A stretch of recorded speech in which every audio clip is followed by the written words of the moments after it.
Kumusta mga brad? Kamakailan nga lang po nilabas na sa Pilipinas ang pinakabagong NMAX or yung NMAX TechMax Turbo na pinag-usapan nga po ng mga tao kasi nga may turbo daw. Na ang totoo, wala naman talaga. Pautot na lang nila yon. Pagdating nga po sa looks niya, medyo hati yung naging opinion ng mga tao. Syempre may nagsabing gwapo, meron din nagsabing pangit. Kasi itong bagong NMAX Turbo daw, nagmukhang made in China daw.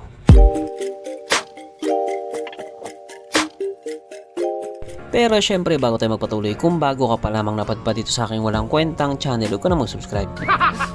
So yun na nga, kahit nga po nandito na sa Pilipinas ang pinakabagong NMAX, marami nga po ang nagsasabing hihintayin na lang nila ang PCX 160.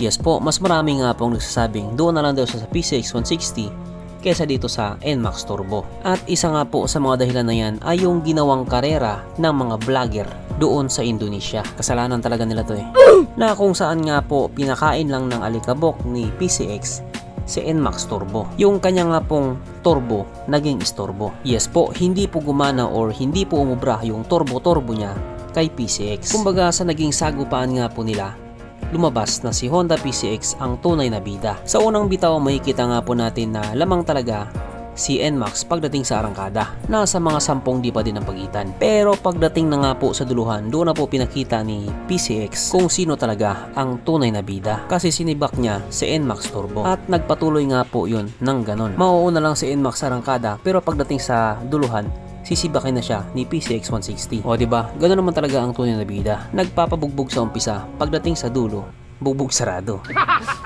De joke lang, syempre panalo. At dito nga po sa video na to, pagkumparahin natin kung sino nga ba talaga sa kanilang dalawa ang nangingibabaw pagdating sa itsura at pagdating sa power. Power?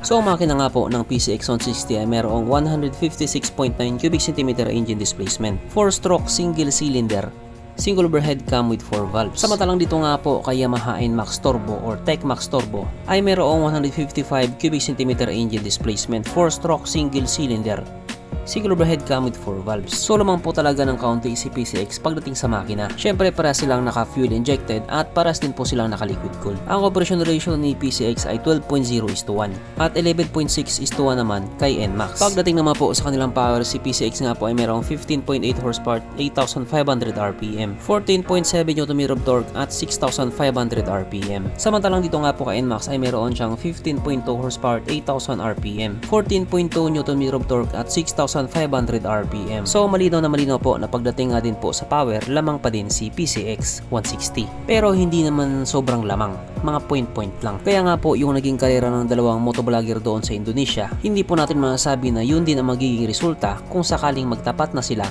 dito sa Pilipinas. Lagi niyong tatandaan na ibang usapan na kapag Pinoy na nakasampa.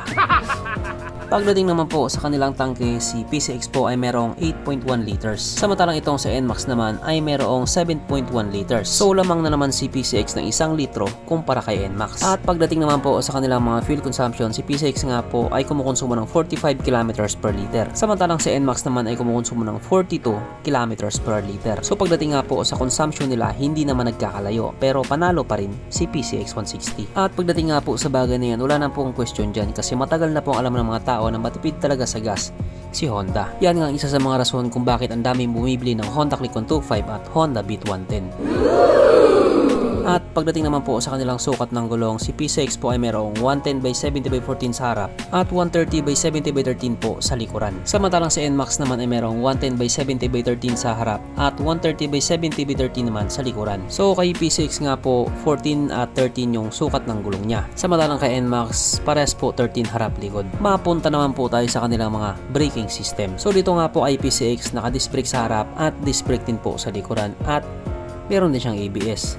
Naka single channel ABS lang yung sa may harapan. Samantalang dito naman po kay NMAX naka disc brake sa harap at disc brake din po sa likuran, at ang malupit doon, parehas pong naka ABS.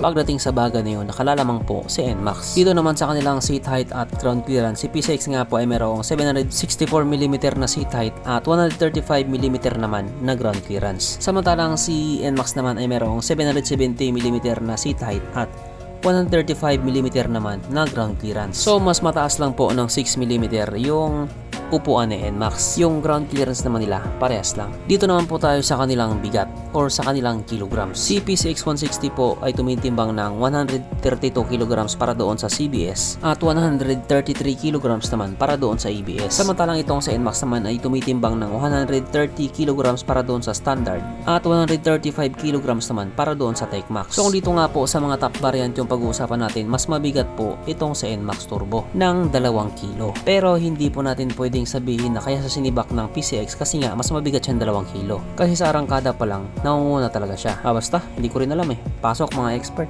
Siguro yung mga kasagot lang dyan yung mga drugs racer. Pagdating naman po sa kanilang mga features, dikdikan din po yung labanan nila. Yung PCX 160 naka full LED, sa NMAX Turbo din naka full LED. Palakasan na lang sila ng ilaw sa gabi. Pagdating naman po sa kanilang instrument panel, hindi rin po magpapatalo.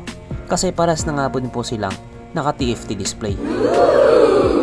Pero sabi naman ni Rusi, basic. Pagdating naman sa ignition, si PCX naka keyless. Sa NMAX din ganun, naka-keyless din. Parehas po silang may USB charging port, parehas po silang may start and stop system, at parehas din po silang may smartphone connectivity, Y-Connect kay Yamaha at RoadSync naman kay Honda. At ang masasabi nga po nating meron kay NMAX na wala kay PCX, yung kanyang YECVT or yung kanyang Yamaha Electronic Continuously Variable Transmission. Ibig sabihin automatic yung panggilid niya. Yun nga po ang meron kay Yamaha na wala kay Honda. Pero sabi naman ni Honda, sibak di naman.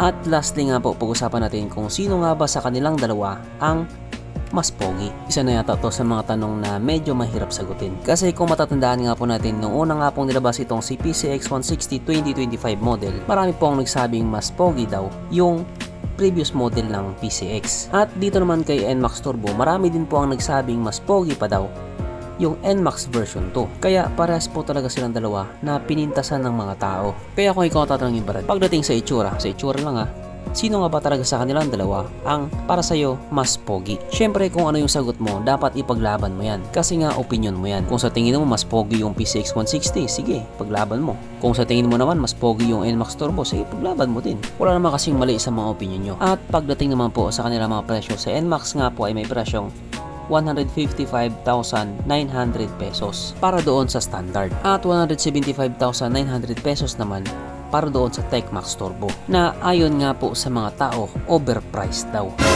Ano sa tingin nyo mga brad? Overpriced pa? At dito nga po ay PCX 160 dahil wala pa siya sa Pilipinas, wala pa tayong idea kung magkano yung presyo niya. At magiging malaking factor nga din po yan kapag nagkataon. Kasi kapag lumabas na mas mura si PCX 160 kung ikukumpara doon kay NMAX, wala na, finish na. At yan nga po yung aabangan natin.